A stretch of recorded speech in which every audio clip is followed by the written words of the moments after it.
Eu sei que o apóstolo Paulo escreve lá a Timóteo, e ele fala que aquele que almeja o episcopado, o candidato ao ministério, ele não pode apenas se reconhecer vocacionado, ele tem que apresentar qualificações.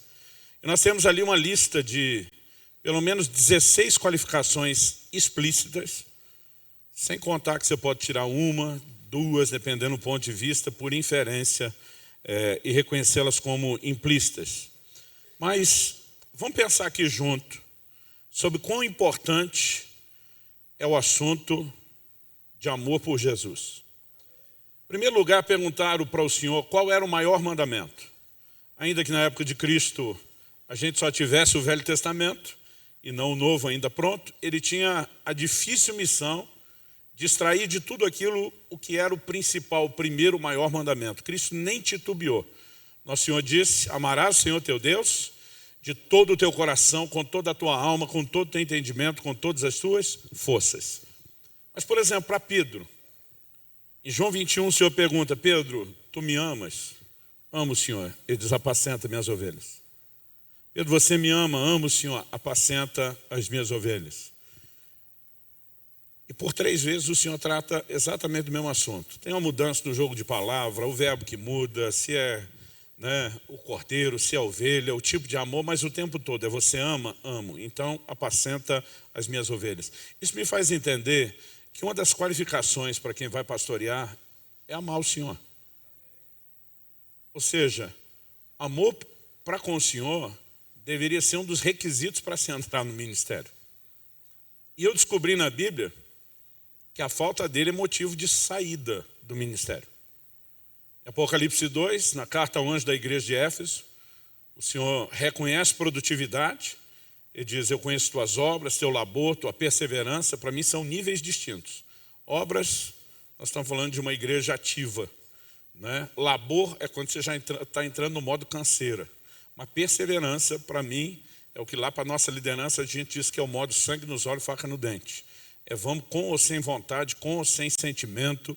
Mas apesar disso tudo, o Senhor diz: tenho porém contra ti que abandonaste o teu primeiro amor. E qual é a palavra que o Senhor dá?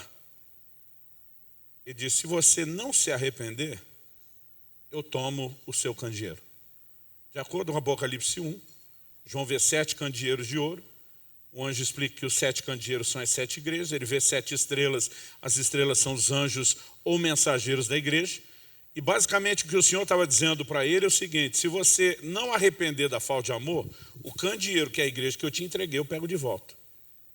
Então me parece que ter amor pelo Senhor é requisito para cuidar da igreja, e perder amor por ele é requisito para ser removido, ou critério para ser removido. É lógico que a intenção dele não é remover, é criar conserto. Então, tentando dar esse valor ao assunto, eu queria compartilhar de forma resumida algo que foi um marco muito importante na minha vida, na minha história com Deus. Em dezembro de 2007, 31 de dezembro, último dia do ano, a gente já estava meio que em clima de feriado lá em casa, acordamos mais tarde, o almoço consequentemente foi mais tarde, e eu lembro que eu tinha terminado de almoçar. Meus filhos eram pequenos, já tinham saído brincar, não era aquela fase de ter muita paciência na mesa, mas eu fiquei conversando com a Kelly, minha esposa, e eu lembro que em algum momento eu empurrei aquele prato vazio para o lado, olhei para minha esposa e falei assim para ela: nos próximos 21 dias, eu não vou comer absolutamente nada. Eu vou encarar as próximas 3 semanas na água. Quando eu falei isso, minha mulher regalou um pouquinho os olhos. Eu nunca tinha feito até então nenhum jejum maior do que 2 semanas. E ela, preocupada, ela perguntou: Deus está te pedindo isso? Eu falei: não, vou fazer porque eu quero. Eu falei: eu quero mais de Deus. Eu olhei para minha esposa e falei assim para ela: 2008 será na minha vida o ano da busca. Eu falei para ela: eu vou buscar Deus como eu nunca fiz na minha vida. Eu vou jejuar como eu nunca jejuei, eu vou orar como eu nunca orei, eu vou ler a Bíblia como eu nunca li. Naquele ano, e vamos deixar claro que foi só aquele ano, que tem gente que vai aumentando as histórias da gente. Tinha um cara que falou: eu ouvi que o senhor sempre faz isso. Eu falei: não, foi uma vez na vida. Aquele ano, eu cheguei a ler a Bíblia toda, de capa a capa, 2 vezes no mês. Eu estava assim disposto a buscar a Deus como eu nunca tinha feito. Então eu tinha passado aqueles 21 dias no jejum, deu tudo certo, sobrevivi. né? Estava vivendo um tempo de dedicação, de oração, de leitura bíblica. E eu lembro de uma terça-feira à noite, que era uma reunião de treinamento de líderes nossos. A gente não tratava aquilo como culto. Não tinha louvor, adoração, não tinha oferta. Normalmente era uma oração de abertura e uma palavra de ou alinhamento doutrinário, ou alinhamento da visão. E naquele dia, enquanto alguém estava fazendo a oração de abertura, um irmão olhou para mim, passou a mão no violão, olhou para mim, e com o violão na mão ele fez um sinalzinho com o dedo assim, ó, uma só. Eu vi aquela cara de pidão, tipo o gato, o desenho do Shrek, uma só, me deixa tocar uma só. Eu lembro que eu fiz uma cara feia para ele e fiz assim, uma só. Tipo, não é para isso que nós estamos aqui, não é o nosso foco. E ele pegou aquele violão e começou a dedilhar uma canção do Marcos Witt que diz, eu te busco, te anelo, te necessito. E até hoje nós estamos tentando entender o que é que aconteceu naquela reunião. 19 de fevereiro de 2008. A glória de Deus entrou naquele lugar do modo que eu não vi antes, não vi depois. Num instante, mas gente, nem se a gente tivesse ensaiado, treinado, coreografado, a gente conseguia fazer aquilo tão simultâneo. Num instante, no mesmo instante, todo mundo naquele auditório, pelo menos até onde eu consegui constatar, começou a chorar. Mas nós não estamos falando de um choro qualquer. Mulher ainda chora mais bonito porque treina, né? Nós, os homens que treinamos menos, quando chora, não sei se é porque a gente tenta segurar o choro, mas a gente chora feio. Cara, eu chorava, mas assim, de um jeito compulsivo, quase convulsivo. Era um negócio, o povo foi esparramando, era a gente sentando, ajoelhando, prostrando para o chão. Eu fui um dos primeiros, e aquilo era um choro, e eu não estou entendendo nada daquilo. Porque assim, aparentemente, aquilo não tinha um motivo, e de repente aquele negócio pega todo mundo na mesma hora, com a mesma força e intensidade, e eu lembro que eu estou só orando, dizendo, Senhor, o que é que está acontecendo? E de repente o Espírito Santo me trouxe uma convicção muito forte ao coração. Eu estou chamando vocês a um lugar de arrependimento. Eu pensei, faz sentido um choro desse com arrependimento. E a pergunta para Deus é, não vamos arrepender do quê? Porque o arrependimento não pode ser algo genérico. Eu lembro quando criança, uns amigos dos meus pais vinham visitar a gente, na hora de ir embora dizia, desculpa qualquer coisa. Eu ficava pensando, como desculpa qualquer coisa? Desculpa não pode ser genérico assim, né? Arrependimento nem se fale. Não dá para você chegar para Deus, Senhor, eu estou aqui me arrependendo, desculpa qualquer coisa. Fui. Eu falei, arrepender do quê? E nessa hora, o Espírito Santo também falou comigo de uma forma clara, e não quero parecer que isso aconteça toda hora. Às vezes você conta poucas experiências ao longo dos anos, o cara acha que é todo dia desse jeito. Mas o Espírito Santo falou comigo, eu quero que vocês se arrependam por não estarem me buscando como deveria. Ah, irmão, eu queria estar aqui dizendo para você que eu falei para Deus, o senhor está certo, o senhor tem razão, nós estamos errados. Mas poucas vezes eu senti tanta indignação. Eu estava no ano da busca. Eu tinha feito o maior jejum da minha vida, não fazia nem um mês. Eu estava lendo a Bíblia que nem um condenado, literalmente. Eu me obriguei a ler um tanto de vezes, eu fiz a divisão, para ler esse tanto de vezes a Bíblia no ano, com o tanto de capítulo que tem, tanto por dia, e eu tinha hora que eu estava lá acordado 2, 3 da manhã, enquanto não pagasse a cota, quase dormindo em cima da Bíblia, mas estava fazendo o negócio. E dentro de mim, é lógico que eu não falei com Deus desse jeito, a gente não é louco. Eu aprendi desde criança a respeito pelo menos 2 tipos de gente, quem é mais velho que você e quem tem mais autoridade que você. Deus é no mínimo os 2. Então, eu não falei nada, mas o sentimento veio. Eu tentei represar, mas o sentimento estava lá. E como diz o Salmo, a palavra ainda não me chegou à boca e tu já sabes. Você não precisa falar com Deus. Você pensou, Ele ouviu. Você sentiu, Ele ouviu. O que você vai pensar, o sentir daqui a uns anos, Ele já ouviu. E dentro de mim só me veio aquele sentimento. Eu mordi a língua para não falar nada, mas a vontade era gritar de volta. Quando é que vai estar bom para você? Se o que eu estou fazendo não está bom, quando é que vai estar bom para você? Eu ouvi de Deus uma frase que mudou minha vida. Essa frase virou o título de um livro. Até que nada mais importe. O Senhor me disse, quando você chegar ao ponto onde nada, absolutamente nada, é tão importante para você como eu, Ele diz, você chegou onde eu quero que você chegue. E Ele me disse, nesse momento você não está indo para lá. Ele diz, a única coisa que você fez nesse ano, que você denominou de um ano da busca, foi melhorar sua performance, não seu interesse por mim. Ele me disse, você está quebrando todos os seus recordes, recorde de jejum, recorde de oração, recorde de leitura bíblica, e a única coisa que você conseguiu melhorar é que agora você está mais metido do que antes. Ele diz, o seu desejo por mim não aumentou. E a casa caiu. Primeiro texto que Deus trouxe ao meu coração, e eu quero compartilhar com você, a experiência é só para dar o pano de fundo, o contexto, não vim pregar minha experiência, foi Filipenses capítulo 3, versos 7 e 8. Quando Paulo diz, o que para mim era lucro, isso considerei perda por causa de Cristo. Na verdade, considero tudo como perda, por causa da sublimidade do conhecimento de Cristo Jesus, meu Senhor. Por causa dele perdi todas as coisas e as considero como lixo para ganhar a Cristo. Quando Paulo diz o que para mim era lucro, eu considerei perda, é lógico que Paulo está falando de uma mudança de valores.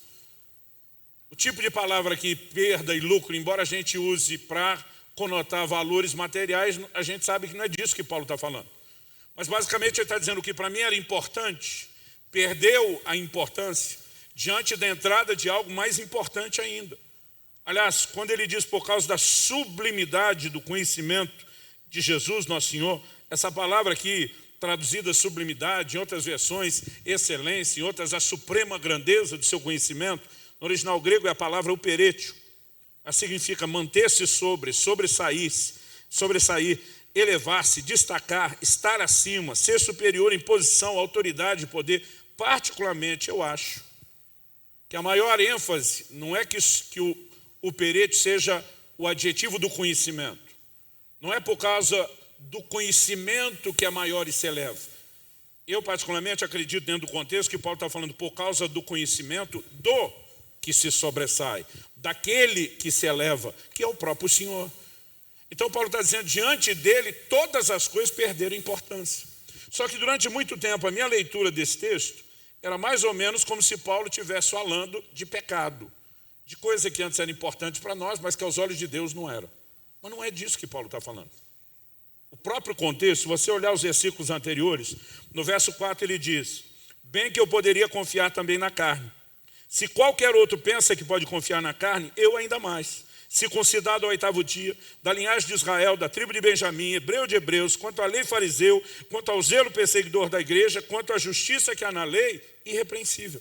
Do que é que Paulo está falando? Aí que ele diz, mais o que para mim era lucro, ele não está falando de pecado.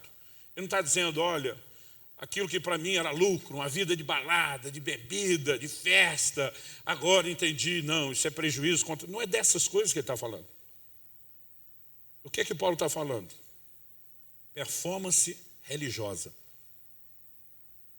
Quando ele começa dizendo, se alguém acha que poderia confiar na carne, eu ainda mais, ele está dizendo, se algum de vocês se acha grandes coisas, eu estava numa posição que eu ganhava de qualquer um de vocês. E ele vai dando a lista. Ele começa, circuncidado ao 8º dia, da linhagem de Israel, da tribo de Benjamim, hebreu de hebreus. Hoje em dia, no nosso contexto evangélico, a gente não diria circuncidado ao 8º dia, mas a gente diria apresentado, consagrado e dedicado a Deus na igreja desde criancinha. Mas para mim, Paulo não está falando só do quão precoce em sua vida é a fé. Ele está falando de uma história. Quando diz hebreu de hebreus, ele está dizendo, mas antes de eu ser circuncidado ao 8º dia, meu pai foi circuncidado pelo avô dele. Antes disso, meu bisavô circuncidou meu avô. Antes disso, meu tata. E ele puxa uma linhagem que remonta a nada mais, nada menos do que Abraão, patriarca. Um dia desse, estava conversando com um pastor, que ele já é a 5ª geração de evangélicos na família. A 5ª, gente, olha que coisa linda. Só que os filhos dele já são a 6ª. E os netos dele, que já estão servindo a Deus, se preparando para o ministério, já são a 7ª geração. Eu lembro que eu olhei para ele e falei, uau, isso que é pedigree de crente. 7 geração. Eu sou a 2ª, meu filho é a 3ª, minha neta é a 4ª, nós já estamos vibrando essa continuidade geracional. Mas quando você olha em termos de história do evangelho no Brasil, nós não temos tanta gente que tem tantas gerações. Agora o Paulo está dando de goleada. Ele diz, você pode voltar lá no Abraão. Ou seja, ele está dizendo, é uma história de muitas gerações servindo a Deus. Não é só eu desde criancinha, desde garoto. Aí ele diz assim, quanto à lei, fariseu. Normalmente a gente pensa no fariseu como religioso, o hipócrita. Mas o que eu e você precisamos entender é que o farisaísmo era a seita mais religiosa, né, ou de maior dedicação, severa até, do judaísmo. Talvez seria uma forma de hoje de hoje a gente dizer Carola, Beato, está falando do cara que era dedicado. Depois dele falar desse nível de dedicação, ele coloca um aspecto que tem um lado negativo, mas tem um outro que, pelo menos, se a gente não puder chamar de positivo, a gente chama de boa intenção. Ele diz, quanto ao zelo perseguidor da igreja. Perseguir a igreja foi mal pra caramba. Mas Paulo está dizendo, foi zelo. Para os romanos, ele diz, foi zelo sem entendimento. Para os gálatas, ele diz que ele excedia em zelo aos da sua idade. Mas ele está dizendo, zelo tinha de sobra, podia faltar entendimento. Então, mesmo ao perseguir a igreja, ele tinha zelo e dedicação e queria o melhor. Mas aí, a última frase é para acabar. Ele diz, quanto à justiça que é na lei, irrepreensível. Ele diz, vasculhe minha vida, vira ao avesso. Ele diz, e pode usar as centenas e centenas e centenas de preceitos da lei. Paulo está dizendo, se alguém acha que pode confiar na carne, eu mais ainda. Se algum de vocês acha que era o cara, eu mais ainda. É depois disso que ele diz, mas o que para mim era lucro, aquilo que eu valorizava, performance, perdeu completamente o valor diante do conhecimento daquele que é mais importante que a performance. E naquele dia Deus começou a me fazer entender um desenho. Porque a valorização da performance, gente, ela pode ser algo egoísta e que nos remete ao orgulho. Então, por exemplo, deixa eu dar um exemplo. Eu, como marido, tenho uma ordem de Deus que não é só exclusividade minha, para todos os maridos aqui, futuros maridos. A Bíblia diz, maridos, amem as vossas esposas. Eu sou obrigado a amar minha mulher. Não é uma opção, não está lá um hashtag fica a dica. Deus não disse, ó, se um dia desse estiver de boa vontade, quiser cooperar comigo e contigo, trata bem sua dona, né? Ele botou uma ordem. Agora, apesar de eu ser obrigado a amar minha mulher, eu fico pensando, nós vamos fazer agora em novembro, que ela e eu, 26 anos de casado. Eu fico pensando, se cada manhã que eu acordasse do lado da minha esposa, falasse para ela assim, eu amo você, e quando ela abrisse um sorriso de alegria, eu atropelasse ela com a próxima frase. Fazer o quê, né? Deus mandou. Não tem opção, sou obrigado, então estamos aqui. Eu fico pensando se a gente estaria chegando em 26 anos de casado ou se tivesse, qual seria a qualidade do relacionamento. O pastor, o senhor não é obrigado a amar sua esposa? Sou. Ela não sabe disso? Sabe. Então qual o problema? O ponto é que ela não quer que eu a ame com o senso de obrigação. Dá para entender a diferença? Ela espera que eu a ame com senso de prazer e que com senso de prazer eu cumpra a obrigação. Porque o senso de obrigação não é a valorização da outra pessoa, é só do nosso ego. Se eu amasse só com o senso de obrigação, eu estaria dizendo, nem Deus, nem você, nem ninguém pode falar mal de mim. Fiz o meu melhor e faria isso só por amor a mim mesmo, só para me valorizar. Mas quando eu digo para ela o que eu já disse algumas vezes, eu digo, meu amor, eu não amo só você, eu amo amar você. Você é uma pessoa tão incrível, tão extraordinária, que você torna minha obrigação leve, você torna minha obrigação fácil, você torna minha obrigação prazerosa. Aí sim, dona Kelly abre um sorriso. Porque quem está sendo valorizado é ela, e não eu com a minha obrigação. Agora, se a gente consegue entender isso num relacionamento natural humano, por que é que a gente não entende isso com Deus? Qual era o problema dos fariseus? Uma valorização tão excessiva da performance, embora tivesse uma performance estratosférica, muitas vezes o nível de paixão pelo Senhor estava lá no chão, no chinelo. Que é o que a gente vê com a igreja de Éfeso. Gente, sobre qualquer ângulo que você avaliar a igreja de Éfeso, pelo relato de Atos, pela epístola aos Efésios, pela carta que você encontra no Apocalipse, pela história, eles eram uma igreja de alta performance. Quando o Senhor diz, conheço tuas obras, teu labor, tua perseverança, ele só está confirmando isso. Dedicação. E de suportastes provas pelo meu nome e não desfaleceste, resiliência. A igreja tinha até controle de qualidade. Bom, o Senhor diz, puseste a prova, os se dizem apóstolos não são, os achaste mentirosos. Em tudo você só vai ver performance. Mas o Senhor diz, eu tenho, porém, contra ti. Vocês perderam o primeiro amor. Ou seja, performance estratosférica, paixão lá no chinelo. E naquele dia Deus começou a me fazer entender esse dilema. Acredito que a gente precisa entender também o risco que corremos. Segunda coisa que Deus me fez parar para pensar, e eu confesso, até aquele fevereiro de 2008 eu nunca tinha pensado nisso. O Espírito Santo falou no meu coração aquele dia, qual a razão da sua existência? Eu comecei a pensar naquela coisa do propósito mais personalizado. Puxa, o Senhor me chamou para te servir, pregar a palavra, cuidar do rebanho. Ele falou, não, despersonalize. Qual a razão de existência da humanidade da qual você faz parte?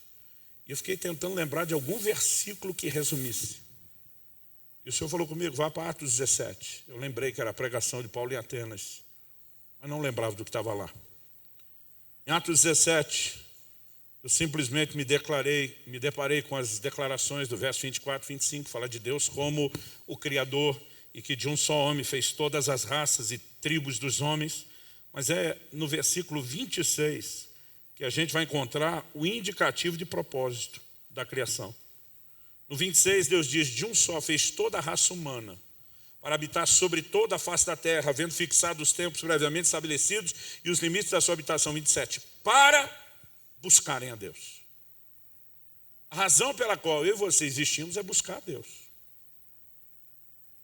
Só que o texto diz assim, para buscarem a Deus, se porventura tateando, o possam achar, bem que ele não está longe de cada um de nós. Quem é que busca alguma coisa tateando? Quem está desprovido ou limitado de visão.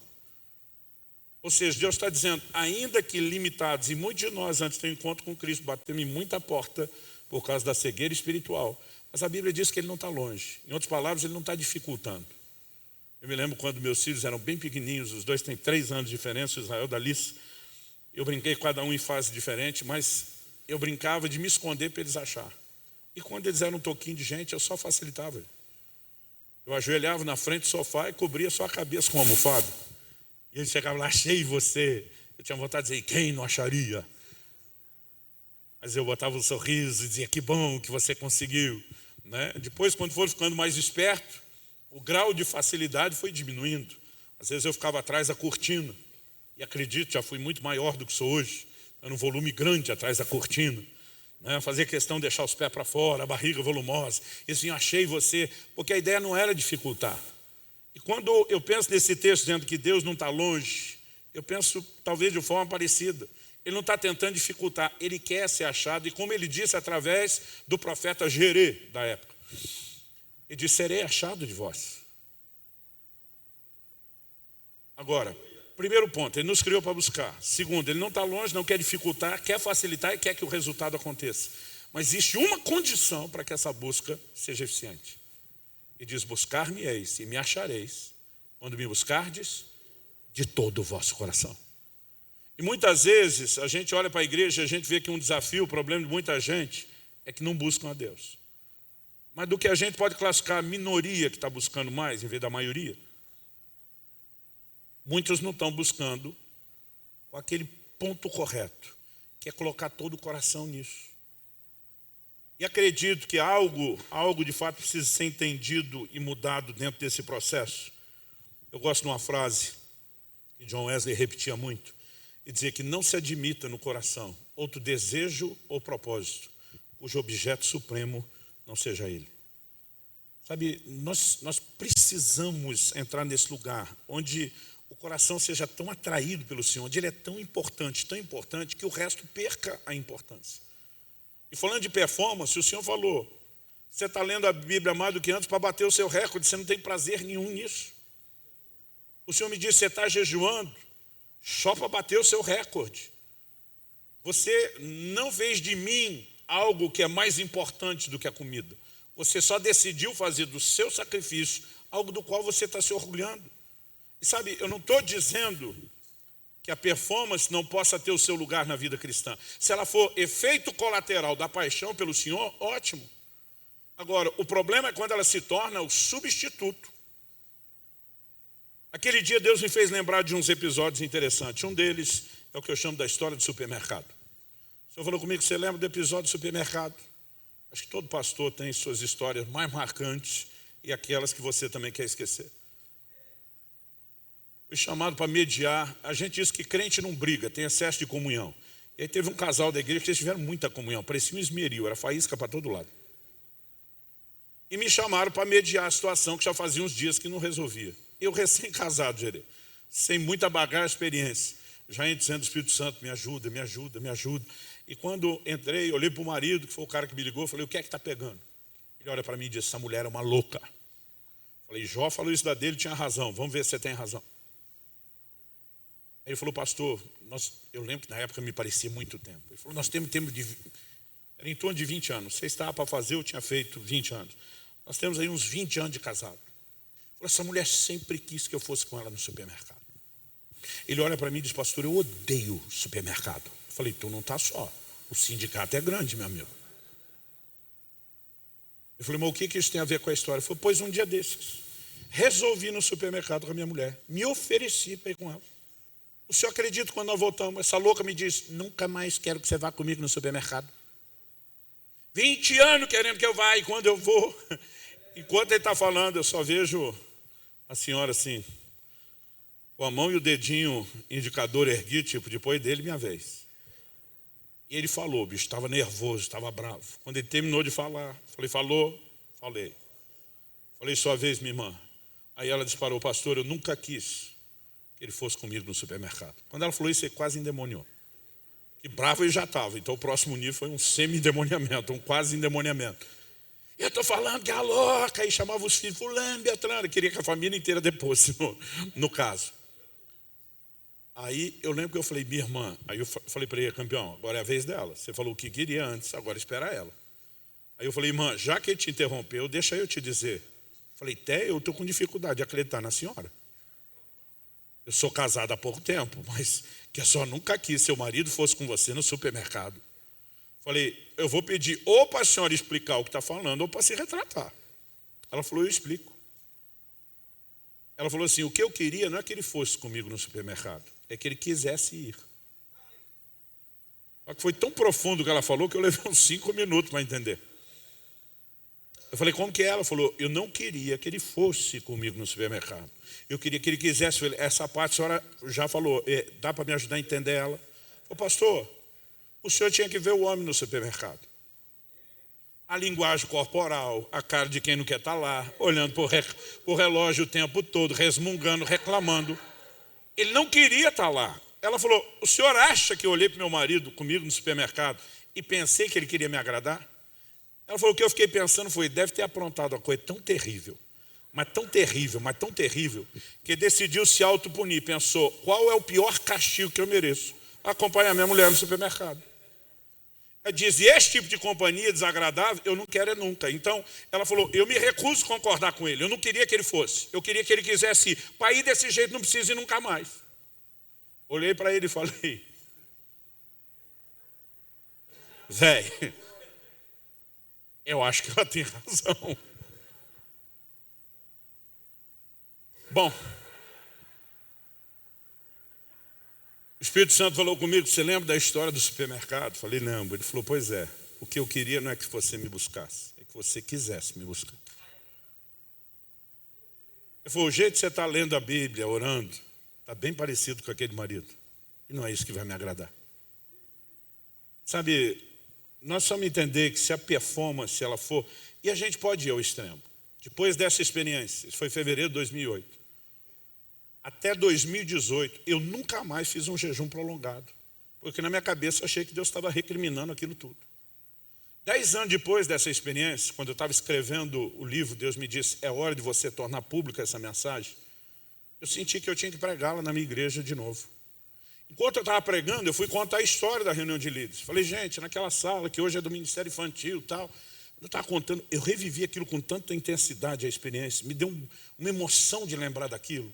Enquanto eu estava pensando quão extraordinário foi aquela experiência, quando Deus falou isso tudo, o Espírito Santo falou comigo ali no púlpito. Ele diz, o que gerou aquela experiência foi o jejum. Eu tomei um susto, falei, como é que é? Achei que o jejum não prestou para nada. O Senhor me disse, eu corrigi sua motivação. Eu nunca disse que o jejum estava errado. E aí, de repente, a ficha caiu. E naquele dia, 10 anos depois, eu entendi, não sei te explicar como. Naquela plataforma, pregando, eu estou com a minha mente pensando e falando. Eu entendi que agora Deus estava me chamando para um jejum de 40 dias. A diferença é que dessa vez eu não fiz para bater recorde. Meu coração havia absorvido o entendimento de tal forma que eu disse, Jesus, não tem nada que seja mais importante que o Senhor, nada, absolutamente nada. Então, o problema não é a performance. Se ela for consequência da parte, acordei. Se ela for consequência da paixão, ótimo. Se ela for um substituto, aí deu ruim.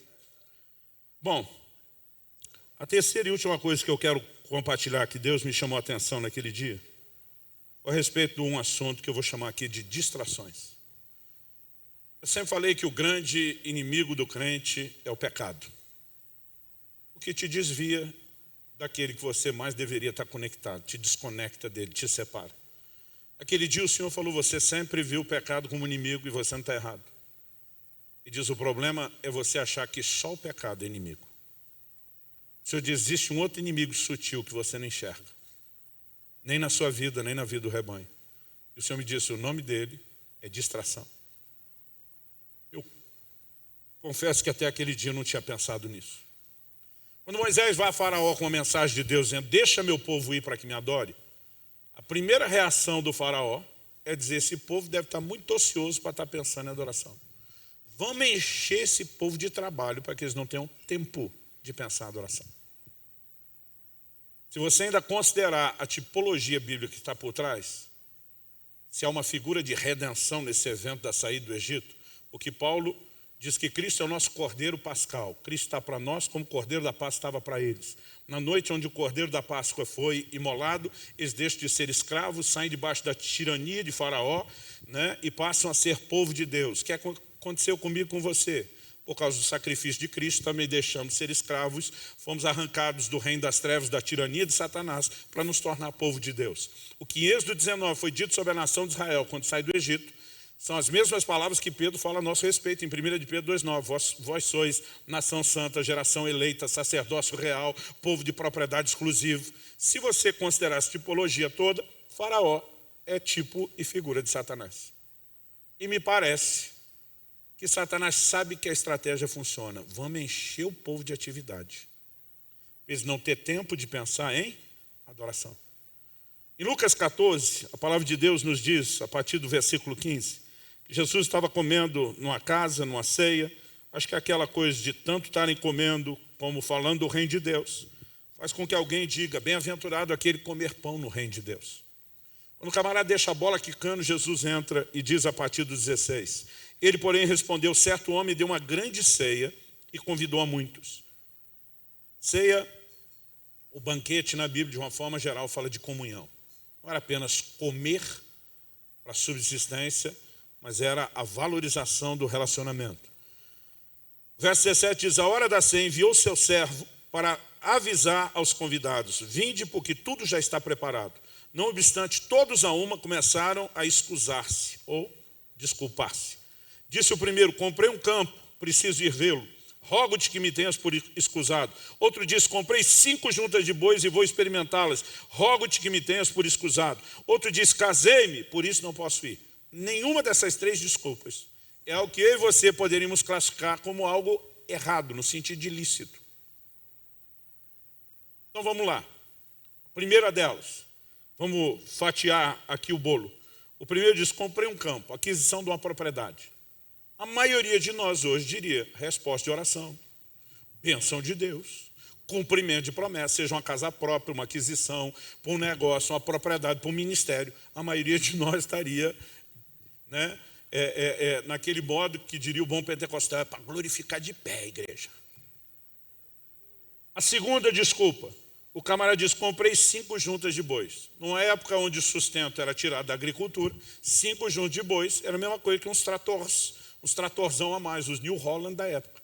Significava aumento da produtividade. Aumento da produtividade, dinheiro no bolso, mais recurso financeiro. Nunca, na vida inteira, vi alguém reclamar disso. Nunca vi um crente, pastor, misericórdia, ora comigo, comprei uma casa. Ninguém trata isso como algo ruim. Pastor, o sangue de Jesus tem poder. Meu negócio está dando muito dinheiro. Todo mundo chega, bênção de Deus, resposta de oração, cumprimento de promessa. E se não dá para falar mal das 2 primeiras, da terceira, menos ainda. Casei-me. Ideia de Deus o casamento. Casamento não é errado. Errado é a escolha que alguns fazem que vai casar. Mas o casamento não é errado. Nenhuma dessas coisas são ilícitas. O problema não é se essas coisas são ou não permitidas. O problema é quando alguma coisa, ainda que ilícita, se torna mais importante do que o convite de Deus para que nós tenhamos comunhão e intimidade com Ele. Aí aquela coisa que é certa, não é errada, ela passou a ocupar um lugar errado. Então ela se tornou errada não pelo que ela é em si, mas pelo lugar que ela ocupou na nossa vida. Dá para entender a diferença? Isso é distração. E naquele dia abençoado de 19 de fevereiro de 2008, o Espírito Santo me fez lembrar de uma outra ilustração que me ajudou muito. Ele diz, lembra da história do videogame do seu filho? Eu falei, lembro. Isso na época era coisa fresca. Eu lembro de um dia que eu cheguei em casa com um videogame novo, meu filho. Porque ele pegou as fases dos primeiros 3 videogames dele, que era Super Nintendo, PlayStation 1 e 2, os 3 primeiros. Eu não tinha condição de dar um videogame para ele. A gente estava vivendo um grande sacrifício, né, e privação, plantando igrejas, e não tinha condição. E cada vez meu filho dizia, pai, será que é errado a gente orar e pedir ao Pai do Céu? Dizia, meu filho, o Pai do Céu é a sua única chance de ter o videogame. E o Pai da Terra não vai rolar. Vamos orar por isso. Aí ele ganhou o primeiro, Super Nintendo de alguém. Né? Depois ele chegou para mim um dia e falou, pai, todos meus amigos já têm PlayStation 1. O senhor acha que é errado? E até o Super Nintendo que ele ganhou era de uma pessoa que tinha dado um para o filho e o outro tornou obsoleto. E depois de um ano usando, ele falou, o senhor acha que é ingrato? Seria errado eu pedir para Deus um Play 1? Eu falei, não, filho, o primeiro funcionou, vamos pedir. Nós começamos a orar, ele ganhou um Play 1. Depois de uns 2 anos, não lembro quanto tempo durou isso, 2 anos, 2 anos e meio, ele um dia, pai, podemos orar pelo Play 2? Eu falei, filho, agora a sua fé já está fortalecida. E ele ganhou o Play 2. Mas quando saiu o PlayStation 3, ele falou, pai, meu pai celeste já me deu 3 videogames, tu não me deu nenhum. Pô, eu não quero orar por mais nenhum. Eu queria ganhar de você. Eu falei, é justo, o que você fala é justo. Aí fiz uns sacrifícios, vendi um rim no mercado negro, né? E um dia eu cheguei em casa com aquele PlayStation. Gente, eu nunca vi meu filho fazer tanta festa na vida como foi com aquele videogame. Ele surtou. Ele corria pela casa gritando, ele se jogava no chão, ele fingia que estava tendo uns tremelique, ele vinha, agarrava na minha bochecha, me beijava, dizia, você é o melhor pai do mundo. Aí ele saía correndo de novo, jogava no chão. Foi um negócio doido, eu nunca vi aquilo. Eu, como pai, fiquei empolgadíssimo com a empolgação dele. Mas pensa na alegria que durou pouco. Porque eu perdi meu filho por videogame. A partir daquele PlayStation 3, não é acho que por causa da idade, o estilo, o padrão de jogo, o menino entrou de cabeça naquele negócio. Eu falei antes aqui que por 17 anos eu mantive um ritual de estar 3 dias por semana fora de casa. Eu sempre tentei morar em Curitiba, perto do aeroporto. Ano passado mudei de casa. Agora, em vez de morar a 15 minutos do aeroporto, eu moro a 12 minutos do aeroporto. Então, assim, quando o avião aterrissava, eu ligava para minha esposa, cheguei. Era o tempo de sair, o carro já estava encostando. Então, quando ela dizia, mamãe está indo buscar papai, eles já sabiam. Né? Papai está chegando, é rápido. Eu abri a porta, eles estavam me esperando, a gente fazia uma festa junto. Depois do bendito videogame. Já que crente não pode xingar nem objeto. Eu vou chamá-lo de bendito videogame, mas com aquele tom de voz, todo mundo sabe que não era bendito coisa nenhuma. Quando eu chegava, minha filha estava lá, a caçula, mas meu filho não estava mais me esperando. Aí eu fazia a festa toda com ela, brincava. Quando ela cansava e saía, eu dizia, filho, cadê você? Já vai, só vou passar de fase. Gente, eu peguei uma raiva nessa frase, passar de fase. Um dia eu estava num culto e um pastor falou para mim, cara, ora por mim, porque eu sinto que assim, ministerialmente, eu estou para passar de fase. Falei, se quer que eu ore por você, arruma outra frase. Ele não entendeu nada. Falei, não ore para ninguém passar de fase. Teve um dia que eu quase joguei aquele videogame pela janela. De tanta raiva que eu estava do videogame. E o Espírito Santo falou comigo, você lembra do videogame? Eu falei, lembro. Ele disse, pois saiba que vocês fazem a mesma coisa comigo. O tempo todo. Coisa que vocês quiseram tanto, pediram tanto. Que quando eu entreguei, vocês fizeram uma festa. Tem roubado vocês de mim.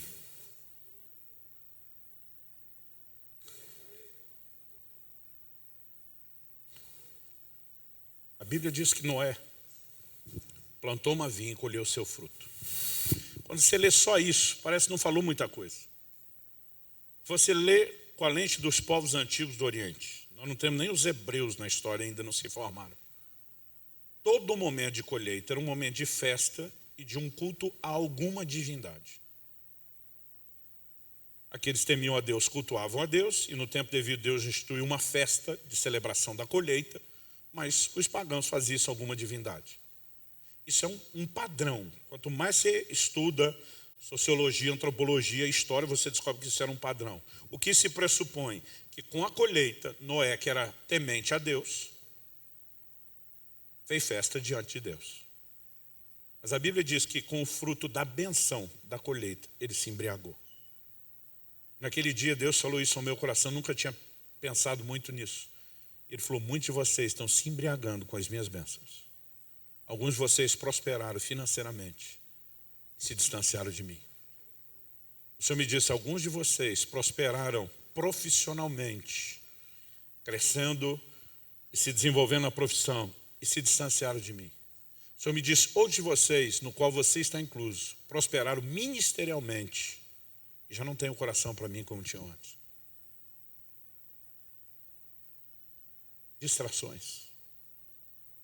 Quando coisas lícitas, que não são necessariamente erradas, em si tomam um lugar que não deveriam.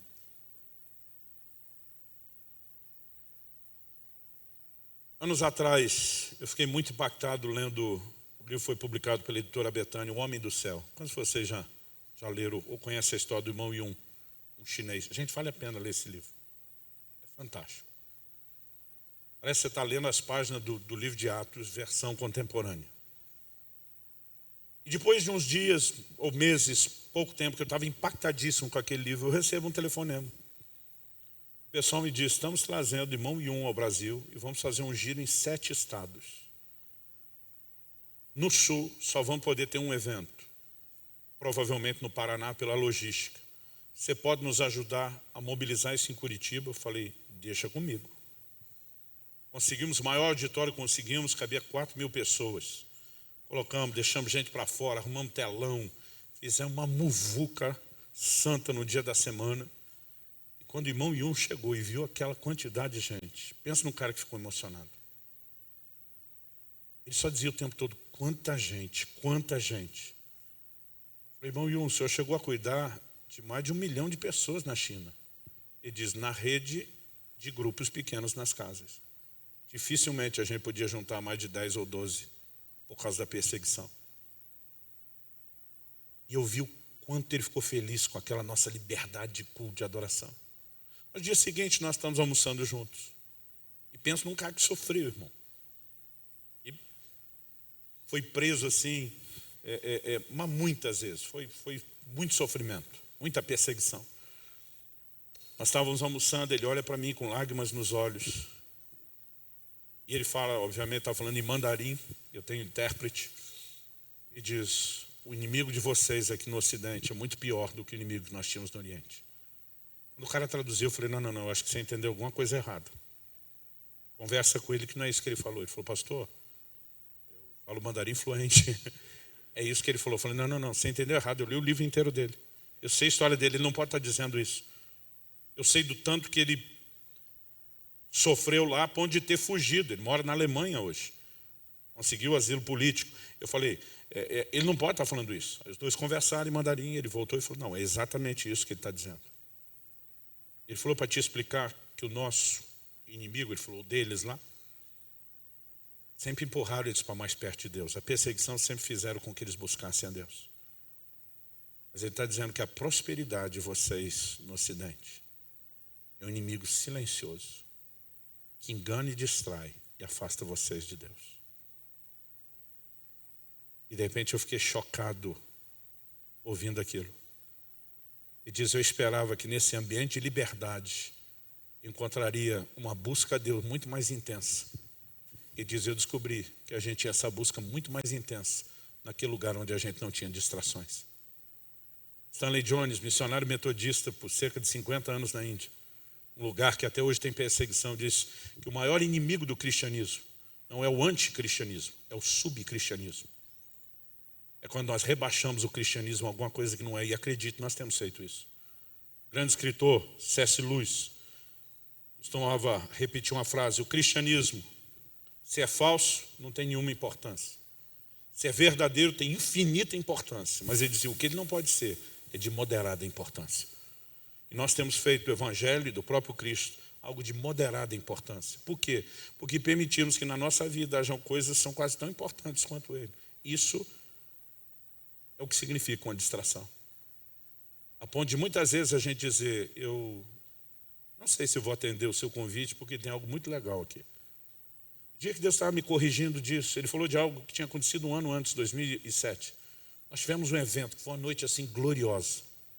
Era um evento de avivamento. E a gente estava mexendo muito nessa coisa da importância do tempo com Deus, comunhão, relacionamento. E o camarada que pregou foi muito usado por Deus. E quando terminou o culto, a gente estava comendo, eu falei, em algum momento a gente estava conversando, ele falou assim, Arão, será que você conta? Aquela era a época de locadora, não tinha streaming. Será que tem locadora aberta uma hora dessa? Já eram umas 11 horas. Eu falei, deve ter alguma 24 horas na cidade. Você não encara assistir um filme? Ele falou, cara, eu sei que está tarde. Ele falou, estou tantos dias viajando, pregando, a correria. Cara, eu estou precisando de um tempo, um relax. Eu falei, cara, vamos fazer isso. Alguém descobriu, enquanto a gente comia, onde era a locadora. Fomos lá, pegamos um filme daqueles de ação, que era só os homens que ia ver. A gente não era obrigado a ver romance, nem drama com as nossas esposas. E nós fomos para lá. Mas quando chegamos, a gente foi para a casa de um dos pastores da minha equipe, que é quem tinha a maior televisão. Na época eram umas 50 polegadas de plasma, quando isso era novidade, antes de LED e tudo. E eu falei, cara, vamos num lugar que seja um surround, um negócio, nós vamos curtir. E quando chegamos lá, esse pastor que nos recebeu, além de ter uma boa sala de cinema, ele tinha um negócio melhor ainda, que era uma sala de oração. E aí ele falou assim, fulano, que é o cara que está pregando, você já conheceu minha sala de oração? Ele falou, já. Falou, mas os seus músicos estão com você aí? Não. Ele falou, não. Ele falou, vamos lá que eu vou mostrar para vocês. Eu falei, ninguém vai a lugar nenhum. Eles me olharam. Eu falei, nós sabemos o que vai acontecer se nós entrar naquela sala. Nós não vamos sair mais. E nós viemos aqui para ver filme. Quando eu me ouço falando isso, é tão ridículo. Mas foi o que eu falei para a turma. Os caras voltaram, sentaram. E nós fomos ver o filme. Gente, pensa num filme ruim. Uma desgraça cinematográfica que não merecia ser assistido. Mas naquela época a cultura pagou, vamos até o fim. Hoje a gente pensava, não pode ser tão ruim, vai melhorar. Mas só piorava. No final, a gente estava assim tão desgostoso do tempo perdido, de não ter prestado o filme. E o pior, a gente tinha saído cheio de Jesus, sentindo todo mundo vazio, depois daquela porcaria. Nós tivemos um momento de arrependimento. Dia seguinte, a glória de Deus veio com força na reunião. Eu lembro que esse meu amigo falou, gordinho, eu acho que Deus perdoou a gente. E viramos a página e esqueci. Um ano depois, quando Deus está falando comigo de distrações, e diz, ano passado, você me trocou por aquele filme. Falei, não. Aí o senhor está contra as suas regras. O senhor disse que dos nossos pecados não se lembra, já está arrependido, já está confessado. O senhor vai ressuscitar o problema um ano depois? Eu me arrependi. A gente sabe o que o Espírito Santo falou comigo? Ele disse, se arrependeu porque o filme foi ruim. Ele disse, se você tivesse gostado, você não teria nem percebido a troca que fez.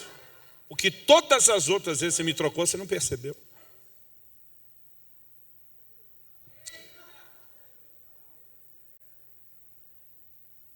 Cara, aquilo doeu. Mas o Senhor disse, eu não estou falando nada disso para te acusar ou condenar. Diz, eu te amo tanto. Eu vou lutar pelo relacionamento com você. Eu não quero pôr um peso, eu quero te levar para um lugar de prazer, de realização que você desconhece. Sabe, só para terminar, Deus me fez lembrar de Marta e Maria. Normalmente a gente já desce a lenha na Marta, mas gente, hospitalidade não era algo só forte na cultura da época, era ordenança bíblica. Jesus não chegava sozinho, chegava uma tropa com ele. Aquela turma viajava a pé, irmão. Você imagina o nível de fome que os caras chegavam, não era assim. E eu não sei você, mas uma vez minha mulher, que a gente recém-casada, fazia faculdade de manhã, trabalhava à tarde para me ajudar a pagar as despesas da casa e me ajudava com as coisas do ministério à noite. Então, desde que casei, falei, amor, não é justo você me ajudar no ministério, trazer sustento, e não te ajudar na casa. Você vai ter que ter paciência, me ensinar a fazer as coisas. Eu falei, tirando passar roupa, que diante de Deus eu te prometo que eu nunca vou fazer. Quebrei minha palavra, acho que eu passei umas 8 camisas em 25 anos de casado, e talvez 2 calças.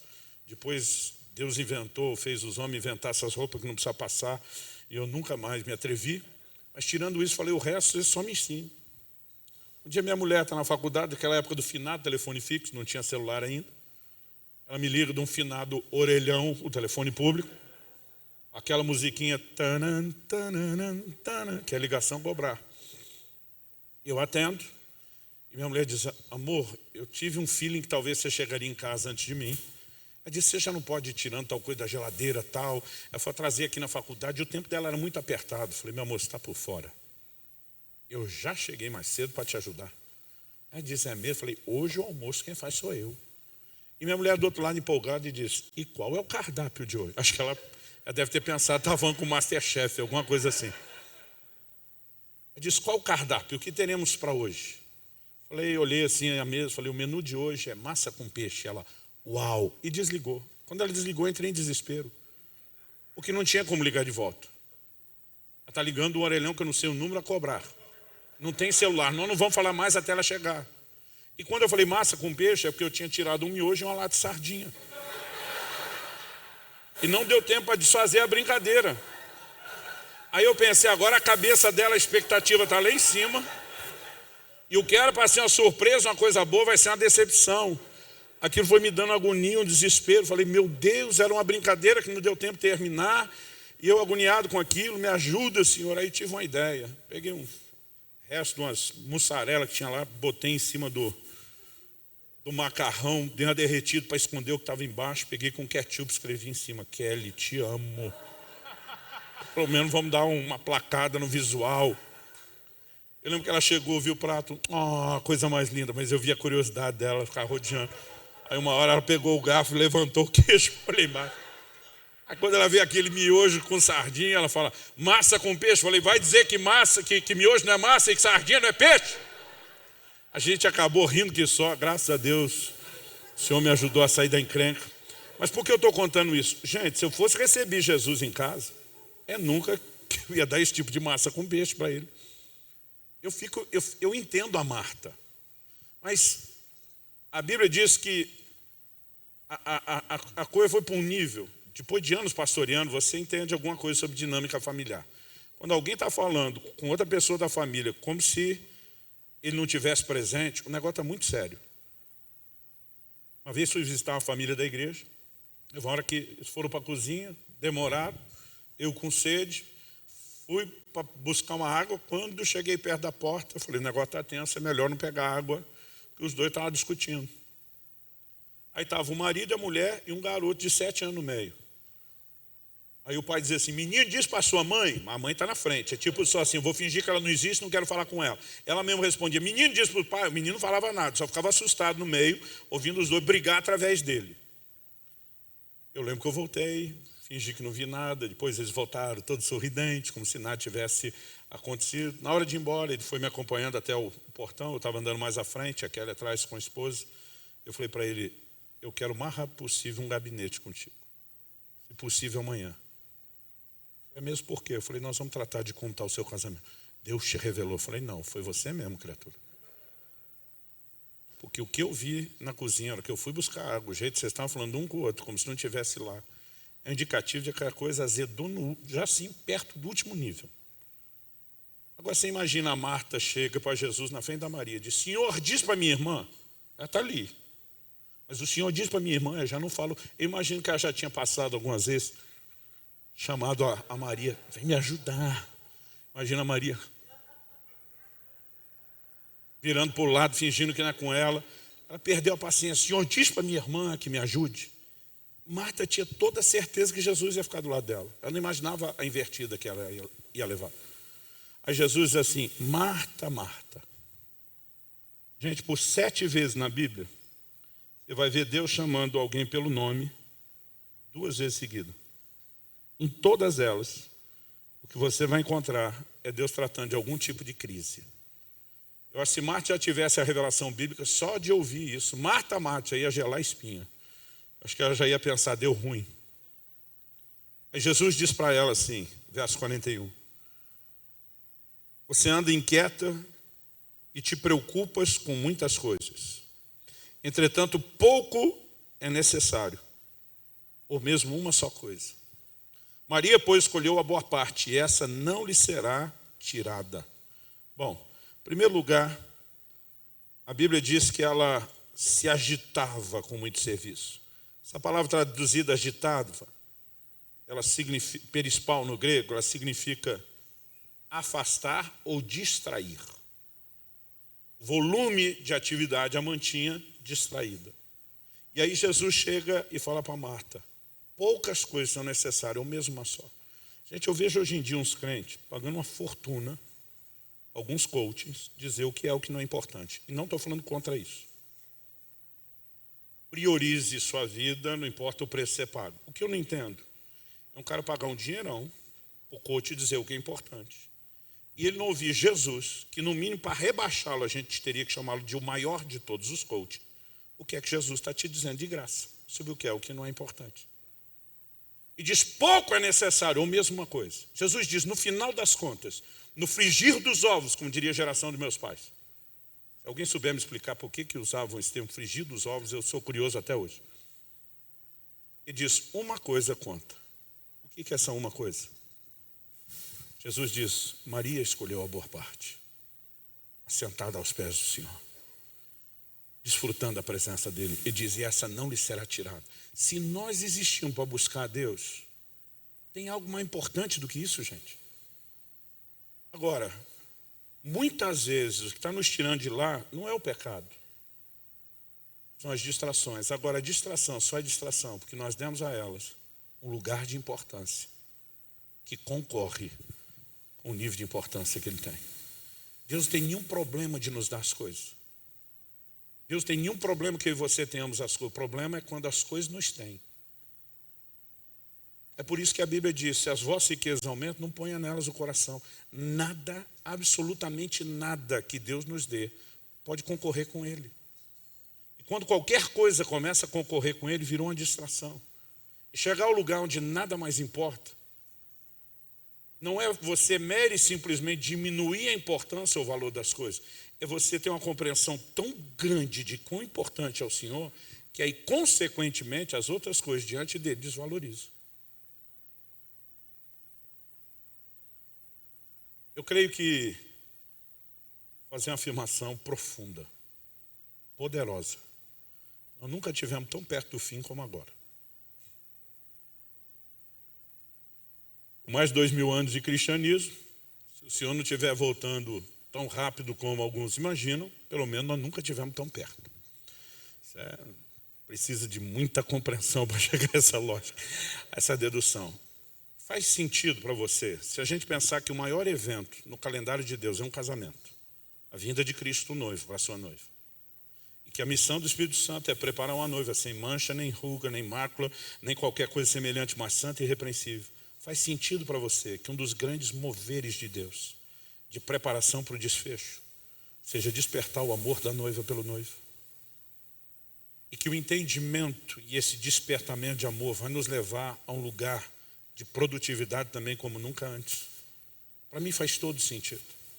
Isso não foi chamado de o maior mandamento à toa. A questão só é que Deus não quer que a gente viva o maior mandamento por senso de obrigação. Eu creio que é por isso que o Senhor diz para o anjo da igreja de Éfeso, lembra de onde caíste. Para mim ele está apelando por senso de saudade, não de obrigação. Quando eu era garoto, tive uma experiência muito forte com o Espírito Santo aos 15 anos, mas acho que foi a partir dos 16 anos de idade. Eu comecei a trabalhar num banco, eu entrava meio-dia, saía 6, 6h30, ia para o ensino médio, mas eu protegi minhas manhãs para ter tempo com Deus. Eu tinha trabalho da escola, eu fazia de madrugada ou no fim de semana, das 7 às 11, toda manhã. Eu me trancava no meu quarto, eu levantava antes, tomava meu banho, tomava meu café, 7 horas. Meus irmãos já tinham ido para o trabalho, o quarto sobrava só para mim. Eu me trancava no quarto, ficava até às 11 horas, que era a hora de sair para o trabalho. Eu dizia para minha mãe, eu não atendo telefone, eu não atendo nenhum amigo. Teve ocasiões dos amigos ir bater lá em casa, porque sabia que eu não ia trabalhar. Minha mãe batia na porta, fulano está aí, eu nem respondia. Eu dizia, eu não existo das 7 às 11 para ninguém, só para Deus. Eu dizia para minha mãe, se a casa pegar fogo, deixa um bilhete aí para o bombeiro arrombar a porta, porque eu não saio. e vão ter que arrombar e me tirar. Era o meu tempo sagrado com Deus. Eu gastei pelo menos uns 2 anos nessa prática. Depois acabei mudando para o Paraná. Foi lá que eu comecei a pastorear, casei. Já tinha nascido meu filho Israel. Então isso tem que ter sido depois de 98. Um dia eu estou visitando a casa dos meus pais. E aí com criança pequena, a gente anda com aquele monte de tralha, né? Carrinho, bolsa, mamadeira, fralda, aquele monte de coisa. Quando chegamos à casa dos meus pais, só tinha os 2 quartos a casa. O quarto dos pais e o quarto dos filhos. Deixei tudo no quarto que eu dividia com os meus irmãos quando era solteiro. Em algum momento, a gente tinha terminado de almoçar, a Kelly me pediu pegar algo, eu acho que era uma fralda, para trocar o Israel, meu filho. Eu voltei para aquele quarto que eu tinha entrado antes e não tinha acontecido nada. Quando eu chego no final do corredor, era o quarto do lado direito, que eu abri a porta. Eu abri acho que uns 45 graus. No lugar onde eu coloquei os meus olhos, na hora que eu abri um pedaço da porta, foi o canto do quarto, onde eu ficava de joelhos orando a maior parte do tempo.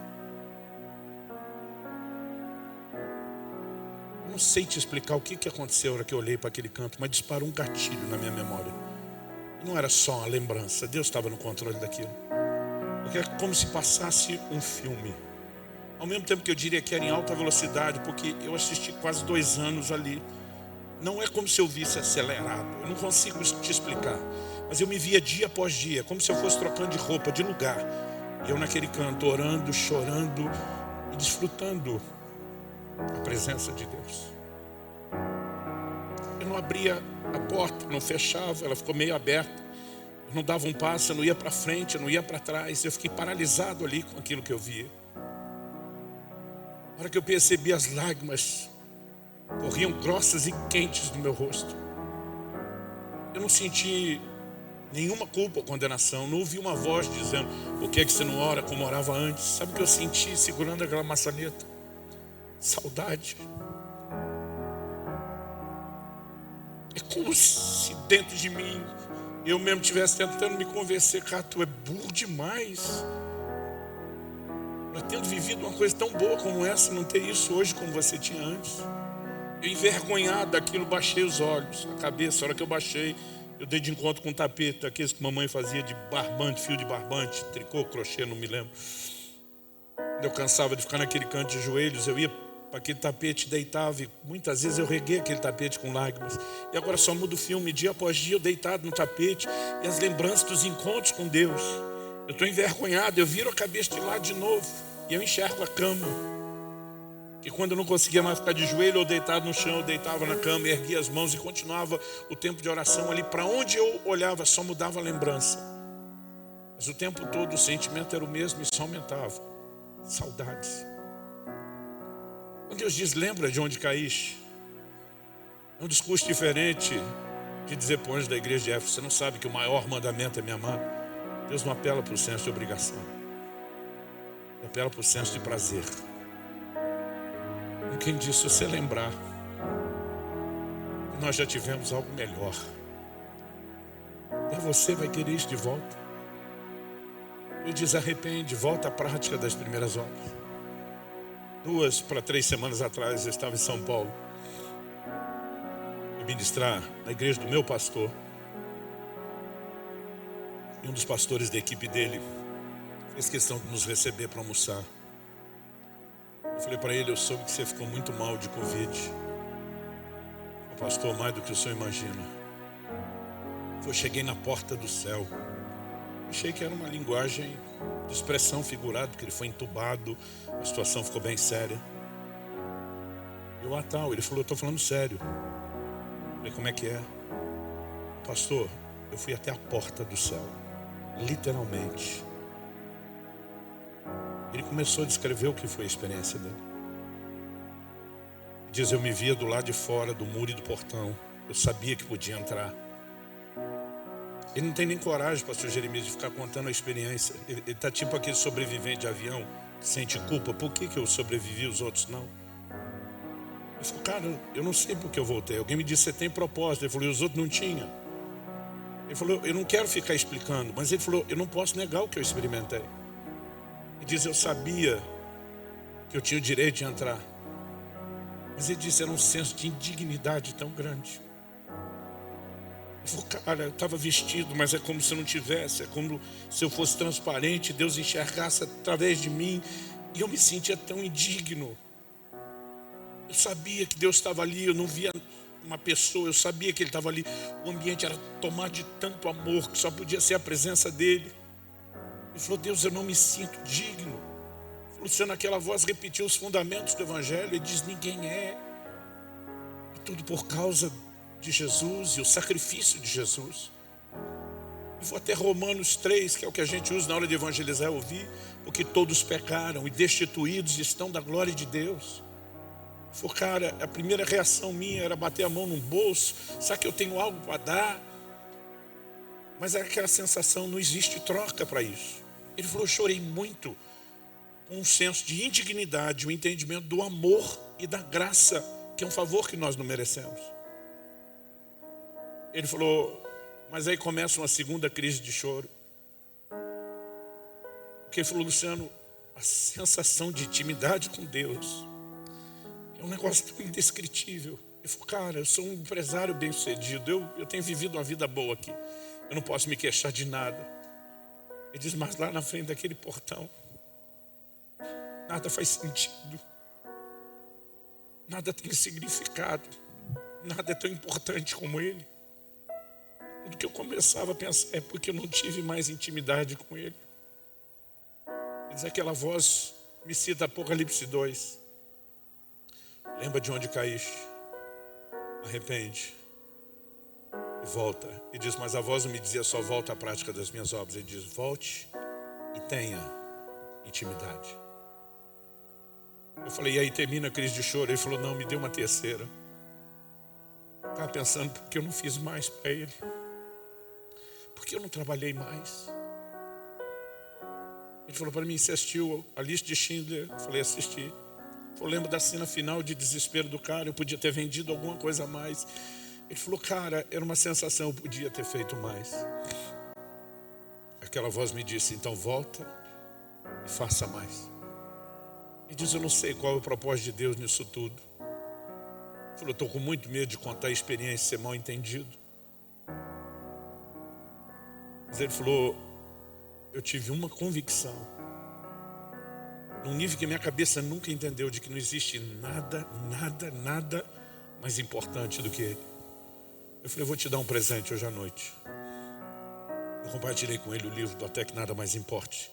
Eu falei, Deus não quer que nenhum de nós espere chegar lá para descobrir tarde demais o tempo perdido. Um lugar em Deus que é extraordinário.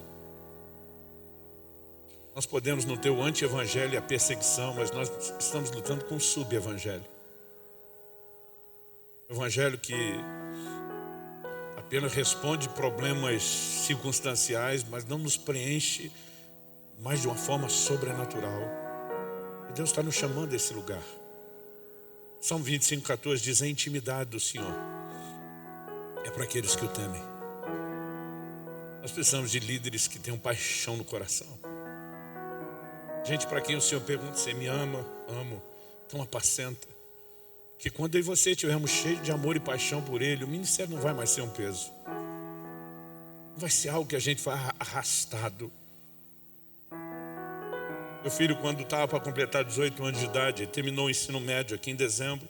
Ele tinha uma bolsa de estudos para estudar nos Estados Unidos, mas só poderia entrar depois dos 18 que ele fazia em maio. Então ele só ia matricular em agosto do outro ano. Ele tinha um semestre vago. Falei, você vai viajar comigo. Vou te discipular de perto. E dizia, pai, como é que você aguenta esse ritmo insano de viagem? Ele falou, eu tenho 18 anos de idade. Tinha recém-completado quando fez o comentário. Ele falou, eu nem prego, eu não aguento te acompanhar. De onde você tira forças? Dizer, filho, é só lembrar para quem e por que eu estou fazendo. Para quem e por que eu estou fazendo. Meu Deus, eu tentei da melhor forma possível repartir tua correção e instrução na minha vida. A esperança de que a carapuça sirva de alguma forma ajudando meus irmãos e irmãs. Se o Senhor não abrir os nossos olhos, isso terá sido só um discurso. Precisamos da tua graça que nos leve além da nossa limitação. Precisamos não apenas compreender, mas precisamos de despertamento, e nós oramos por isso. Oramos por uma geração que te ame acima de todas as coisas, que possa, como Paulo dizer, em nada tenho minha vida como preciosa, contanto que eu complete a carreira, contanto que eu cumpra o ministério de testemunhar do Evangelho da graça de nosso Senhor Jesus Cristo, onde o Senhor se tornou tão importante, que o resto é resto e perde a importância. Ajuda-nos a entender o teu chamado e a corresponder contigo. É a nossa oração em nome de Jesus. Em nome de Jesus.